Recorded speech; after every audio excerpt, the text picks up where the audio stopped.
This could have been 40-3, and you wouldn't have blinked twice. That's how bad it was. And we could go down the same path we've done lately. Pass protection. Patriots gave up a hit or a hurry, which includes sacks when you get the hit, 51.2% of the time. Not great. Still bad. Still worse than the NFL. Or we could do the quarterback conversation thing, right? I wrote about this after the game. You know where I stand. Probably, unless you're new. Hello. I want Drake May to sit. And it's for the simple reason that the future of the franchise, in my opinion, deserves better than the worst pass protecting offensive line in the league. Maybe that makes me crazy. I want to give him a chance to get the ball off. That's what I want. And I can wait a couple of weeks if the Patriots get a little healthier, or they can develop certain players like Leighton Robinson, who was brutal at right guard, opposite City, so who came back, had some rough moments. Oh, and David Andrews, the man in charge of calling out all the protections, got hurt with a shoulder injury. And this is a dude who never misses games. I want to wait. I said, no, I don't really want to do that. By the way, that's pretty much all we're going to talk about Drake May today. What I want to start with is the defense.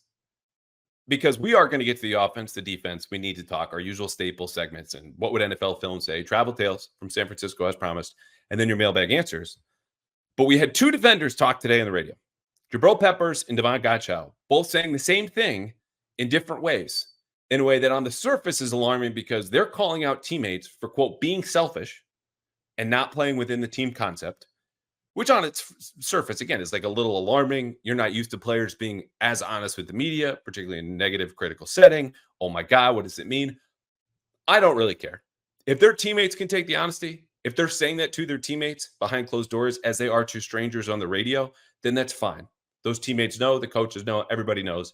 It's just unusual, of course, as we all get used to the post-Belichick era, that people outside the building know. The second part is, though, this is a defense that, as you know, if you made a list of the top 12 players in this team, somewhere on that list were Matt Judon, Christian Barmore, Kyle Duggar, and Juwan Bentley. None of them played after the first quarter on Sunday. And only one of them, Kyle Duggar, even played on Sunday. So this is a defense missing not just some of the best players on that side of the ball, but some of the best players in this entire team. And now you have some breakdowns in finger pointing when it's not just that the players left over are guys like Eric Johnson, and Del Pettis and Raekwon McMillan's playing like 88% of the snaps. It's the fact that this defense, before we get to October, because this is still Monday night, September 30th, is bottom 10 in DVOA, bottom 10 in EPA, below average in points allowed, below average in yards allowed per play, and just snuck up above in turnovers forced per game. But Monday Night Football still going on. Maybe they get to hold that spot. Above average turnover forcing team. Great, cool. It's one per game. This defense is in a worse spot than I ever expected it to be, particularly this early. And I know what the schedule was. And I expected them to be healthier, and they haven't been. And we'll see what happens with Kyle Duggar. Juwan Bentley sounds like he's going to be out for the year. Christian Barmore, you have to think so as well.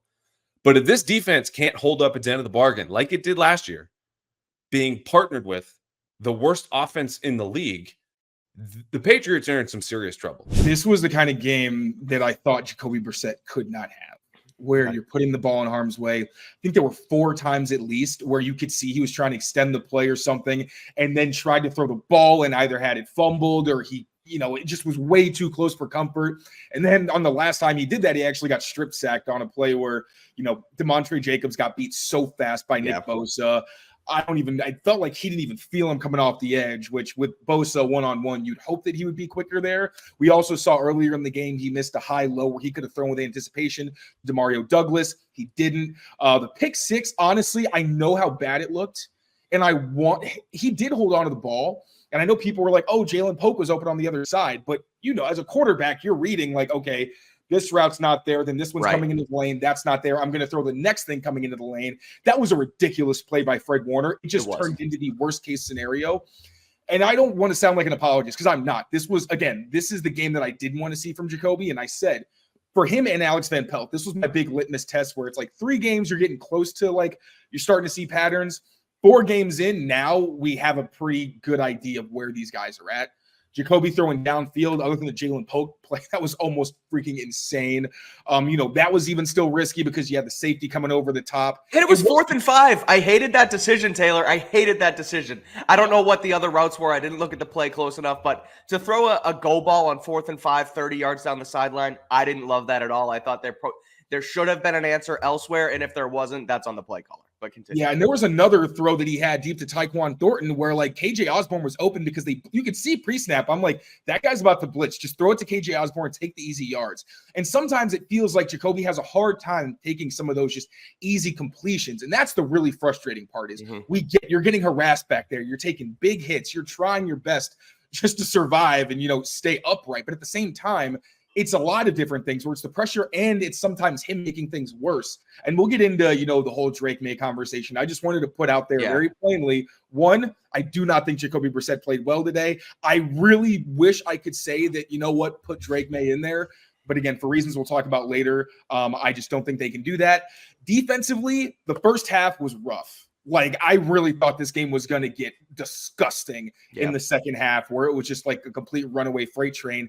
The defense really did hunker down, though, and they deserve some credit for that. Now, they gave up their plays, but we were never under the impression they were going to shut down the 49ers defense. We knew like that Jawan Jennings catch with Marcus Jones. That's when we're like, yeah, that's what you expect from the 49ers, where you can have perfect coverage and still be wrong.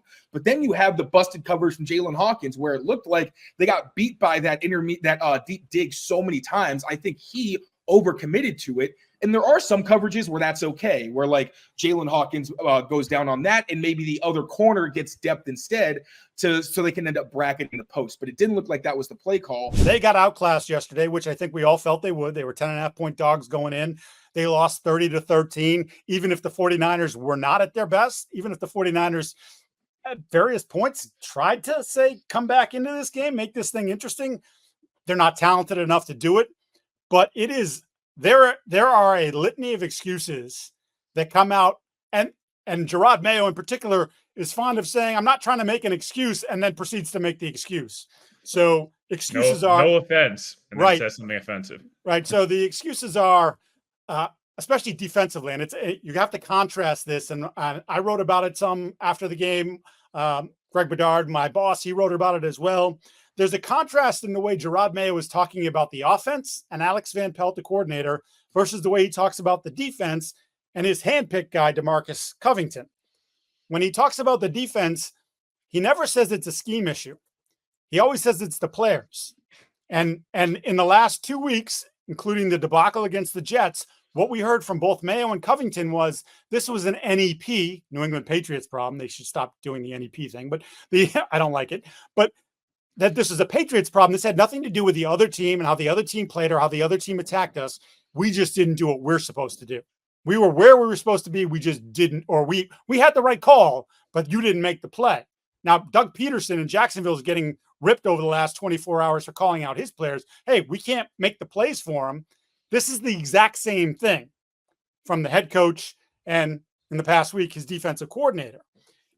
On top of that, he turns around and talks about the offense, and it has been 3 weeks in a row where, again, they've lost 3 in a row, where he has made a remark or two about the offense and the way the offense is playing. And yesterday it was schematically, we have to be better. Okay. I think some of that is true. I think Alex hasn't been great. He also doesn't have much to work with. The offensive line, as you saw in person in week 3, is bad. I mean, they were the biggest underdog of the week. And I know each week of the NFL season so far, the biggest underdog has won outright, but you could sense this one was going to be the one that probably came to an end because, you're going cross country, you're against a team that is a Super Bowl contender. They were in the Super Bowl last year, and you just kind of expected that's how it would go. If you told us they lost by, 17 points going into the week, we probably would have expected that. So, but yeah, it just brings back into light the quarterback in the offensive line, Jacoby Brissett, under heavy pressure, again, over 50% pressure rate for the second straight week. He took, I think, double-digit quarterback hits again, 6 more sacks. Yes. So under heavy pressure still, but he finally did the one thing that he's really been good at the first 3 weeks is he hasn't turned the ball over, and he had a pick 6 there early. Great play by Fred Warner, who's an outstanding linebacker, an outstanding player. But, Jacoby kind of staring Tyquan Thornton down, pick 6. He put the ball on the ground 3 other times too, 3 fumbles. One was, I think he only lost 1. He recovered the other 2. But that's what Jacoby Brissett can't do. Now he's keeping his job for now. Gerard Mayo said this morning that he's still the quarterback. So A, do you agree with that decision? And B, like, just thoughts on Jacoby Brissett again from yesterday. I agree. I agree with him keeping the job, I guess, basically out by default. Like, I'm still not comfortable putting Drake May out there. I don't think putting Drake May out there is the right decision. I thought that was Jacoby's worst game of the year. I've kind of defended him at times in terms of people saying he's holding the ball too long or saying like he's making the offensive line worse. And I still think that's true for the earlier games. Wasn't the case yesterday. He was holding the ball under pressure. He missed some open reads. This is a guy that is a veteran in this league. I believe is one of the 32 best quarterbacks in the league. He might be low 20s, high 30s, but he's one of the 32 best quarterbacks in the league, and has a ton of experience. And just watching him yesterday, the pressure is getting to him. Like, he's sped up. His pocket presence isn't there. He's anticipating hits. He's not seeing ghosts in the secondary like we associate seeing ghosts with, just kind of like missing guys in coverage and things like that. He's seeing ghosts in the pass rush. Like, you can tell he's anticipating hits when there's nobody near him. And I think a lot of that's a product of the offensive line. He wasn't doing that at the beginning of the year. And it's not good. But at the same time, I don't want to subject Drake May to that. Injuries, play, what have you. Like, it definitely puts a limit on what this offense can do. That's obvious, I think, to anyone. My contention would be it doesn't need to be this bad. Like, there are ways as an offensive coordinator. I agree with that, by the way. Yeah, that you can scheme things that you say, like, look, nobody's talking about them being, middle of the league. I mean, even middle of the league, I don't think anybody's calling for that. But to be one of the worst offenses in the NFL, I'm sorry, it's just not an excuse. I mean, to leave DeMontre Jacobs single blocked against Nick Bosa, ridiculous. I think I had it at least 8 times in the game, including the very first third down. Well, not the first third down, but the third down that ended the first drive of the game. Single block Nick Bosa. I could tell you, like, if Josh McDaniels was here and Dante Scarnecchia was coaching the offensive line, that would never, ever happen. Certainly not that early in the game. Never happen. There's way too many times where the Patriots send 5 guys out in the route. And that's just not that's not a path forward for success for this team. I mean, I watch a lot of these other teams, including the 49ers on Sunday. A lot of their biggest plays are only with 2 or 3 guys and a running back leaking out of the backfield late, whether it's the 49ers, the Saints, these really good, like, West Coast teams. A lot of times there's only really 2 guys out in the route. That means everybody else is blocking and helping. And that's not happening enough on this team. So, yes, they've had a crappy run. The plan was crappy. The run that they're on right now with injuries and stuff like that is crappy. But that doesn't need to be – they need to be crap on offense, and that's where they are right now. Yeah, we'll get to some of the other issues. As I said, Gerard Mayo's talking, so there's lots of news coming out that we will cover in a minute here. Just to put a bow on the offensive line, I could go back and forth 3 hours with you on this. I'm not going to. It will glaze people's eyes over. If they're listening in their car, they might drive off the road. I will just tell everybody, I did a 52-minute, no commercial podcast last week on the offensive line. And it was looking at all, because I'm so tired. What I'm tired of, Greg, is people saying they should have signed somebody better than Chuks Okorafor. Okay, great. Give me a name. They should have drafted so-and-so. They should have moved up and done this. Okay, give me a name. And when I did this podcast last week, Vidarian Lowe, his Pro Football Focus grade was higher than any other offensive tackle that was taken in the second round of the draft. That's at that point. It doesn't mean that by the end of the season, Vidarian Lowe would have outplayed those guys. But most of those guys, first of all, have not played, which tells you they needed, as Greg would say, more time in the oven. Sua Mataia he started the first 2 weeks, and I'm a Sua Mataia guy. I had them drafting him in the second round of my mock draft. But the fact is he stunk the first 2 weeks, and they benched him. So he was not ready. So we like to play these games And I just want solutions because everybody has the diagnosis. Oh, this isn't going well. Well, tell me what you would have done. And it's not to protect or defend Elliott Wolf. I will criticize him when he deserves the criticism. And he, you know, but to go out there and say, well, they didn't sign a left tackle that was a veteran.